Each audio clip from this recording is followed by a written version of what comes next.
එක සිතින් පින් කරමු සමූහය විසින් තුන්වන වරටත් මෙහෙයවනු ලබන උතුම් ද්‍රෝණයක් ධාතුන් වහන්සේලා වැඩි රුවන්වැලි මහා සෑරදුන් අභියස සිදු කරනු ලබන සර්ණමාලී මහා සෑ වන්දනා පින්කම් මාලාව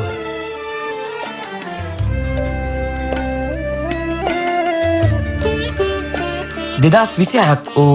අගෝස්තු මාස 22 දින අලුයම 5 සිට රාත්‍රී 10 දක්වා කලාතුරකින් අසන්නට දකින්නට ලැබෙන මාතර නියුන් හිමිවරුන්ගේ සුමధుර හඬින් ගැයෙන උත්තම සර්ණමාලී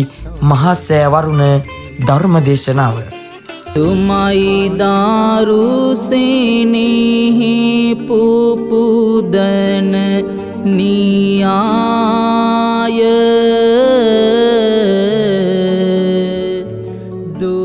එක සිතින් පින් කරමු සමූහයේ ප්‍රධාන අනුශාසක පූජ්‍යපාද දොළොස් භාගයේ සුපන්නක තිස්ස ස්වාමීන් වහන්සේ විසින් සිදු කරනු ලබන ධර්මදේශනාව සහ අනුශාසනාව සමගින් බුදුහාමුදුරන්ගේ නවලෝකෝත්තර වූ ධර්මය නවලෝකෝත්තර ධර්මය අහන තමයි අමා මහ නිවන. එදින දවස පුරා හිමිදිරි උදෑසන කිරියාහාර සම්බුද්ධ පූජාව, දහවල සම්බුද්ධ පූජාව, 28 දහසකින් යුත් පහන් ආලෝක පූජාව, 28 දහසකින් යුත් නිලුන් මල් පූජාව, රෝස මල් පූජාව, දහස් මල් පූජාව, කංචුක පූජාව, 108ක් ඖෂධ වර්ග වලින් සමන්විත වූ ඖෂධ පූජාව සහ ඖෂධ පාන පූජාව, අෂ්ට පරිස්කාර පූජාව, චතු මధుර පූජාව, මී පැණි පූජාව,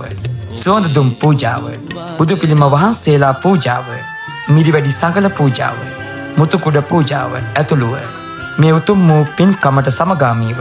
සැරයටි පූජාව, වටාපත් පූජාව, ශබ්ද පූජාව ඇතුළු පුද පූජා පින්කම් රාශියකින් සමන්විත මේ මනරම් පින්කම් මාලාව සමගින් එකතු වන්නට